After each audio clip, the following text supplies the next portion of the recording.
E Cabo Verde esteve nesta Cimeira do Clima, COP27. O Presidente da República discursou num dos painéis e apelou mais atenção para os pequenos estados insulares vulneráveis às alterações climáticas. O Jornal do Domingo conversou com o Ministro do Ambiente e com a responsável da ONG Lantuna para perceber o alcance desta COP e que medidas ambientais o país deve adotar.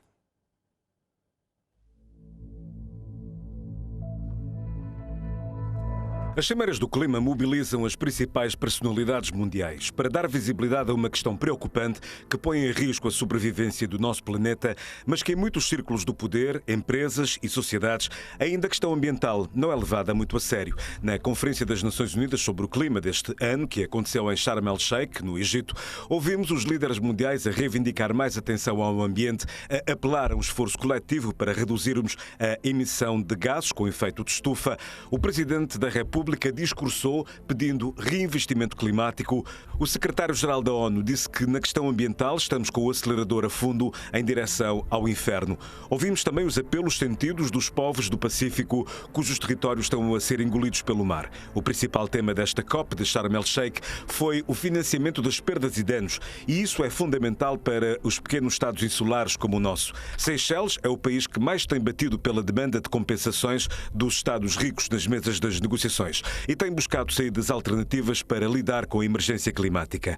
Em 2015, o país foi o primeiro Estado do planeta a fazer uma troca de dívida externa em que o investimento em proteção da natureza entrou como contrapartida para condições mais favoráveis de pagamento. O esquema levantou 15 milhões de dólares dos investidores privados para conservar ecossistemas marinhos que vão contribuir para a prosperidade futura do país. Esta troca de dívida por investimento no ambiente é um mecanismo financeiro para que a dívida do país em desenvolvimento seja cancelada ou reduzida por um credor específico, em troca de compromissos financeiros voltados para a conservação ambiental. E esta é uma solução que interessa Cabo Verde.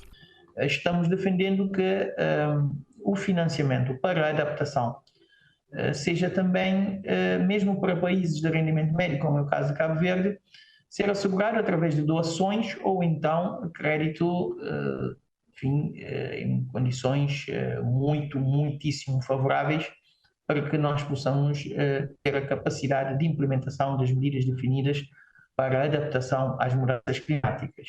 A COP27 aconteceu em plena guerra na Ucrânia, com a inflação somente comparável à Segunda Guerra Mundial, com os países aflitos para equilibrarem as suas contas inflacionadas pelo preço dos alimentos e dos combustíveis, que impactam severamente as economias mais vulneráveis, quer do ponto de vista económico, bem como ambiental. Em matéria climática, o Ministro do Ambiente garante que Cabo Verde tem uma agenda bem definida e que tornará o país mais resiliente e sustentável. Há estados onde a destruição do ecossistema é punido com penas severas na lei. Cabo Verde não quer ser tão radical, mas na forja está a aprovação da Lei do Clima, outros mecanismos de controle ambiental.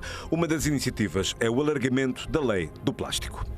A nova proposta de lei que acabou de ser aprovada na generalidade no orçamento, no Parlamento, vai permitir, portanto, alargar o leque de plásticos que serão proibidos na circulação aqui em Cabo Verde. E então nós vamos deixar, por exemplo, de ter palhinhas de plástico, garrafas de plástico com capacidade inferior a meio litro, vamos deixar de ter copos de plástico, pratos de plástico, garfos, cotonetes de plástico, enfim, um conjunto de objetos que nós utilizamos, mas onde há alternativa de uso de outros produtos com a mesma função. Mas como Cabo Verde tem gerido a questão ambiental? Será que temos a noção dos riscos que o nosso arquipélago corre por causa das alterações climáticas? Do ponto de vista das ONGs ambientalistas, de que forma o Governo está a tratar a conservação do nosso ecossistema, que é tão vital para as nossas ilhas? A ONG Lantuna reconhece avanços, mas vai adiantando que faltam ações concertadas e uma maior envolvência do Governo com as ONGs. Precisamos arrumar a casa internamente, ter o ambiente como uma grande prioridade, fazer os investimentos a nível da autoridade ambiental, termos uma autoridade ambiental fortalecida e também uma sociedade que se preocupe com as questões ambientais. E isso, é claro que leva tempo, é preciso um grande investimento do país, mas temos que fazer isso porque as mudanças climáticas são uma realidade e nós vamos sofrer as consequências, e isto terá consequências também em termos económicos, em termos de mobilidade das pessoas, porque somos um país altamente vulnerável e espera-se que haverão mais épocas de seca severa, isso é apenas um exemplo. Portanto, temos que estar preparados. A COP27 terminou com os ambientalistas a expressarem um misto de sucesso e fracasso, com alguns Estados a reivindicar que poderíamos ter avançado mais nas negociações, com outros a dizer que não têm condições financeiras para implementar as decisões saídas desta COP27. Uma das notícias com mais impacto desta cimeira é o acordo que prevê a criação de um fundo para financiar os danos climáticos sofridos por países particularmente vulneráveis. Uma decisão histórica porque o planeta está doente e precisa da ajuda dos humanos para se salvar.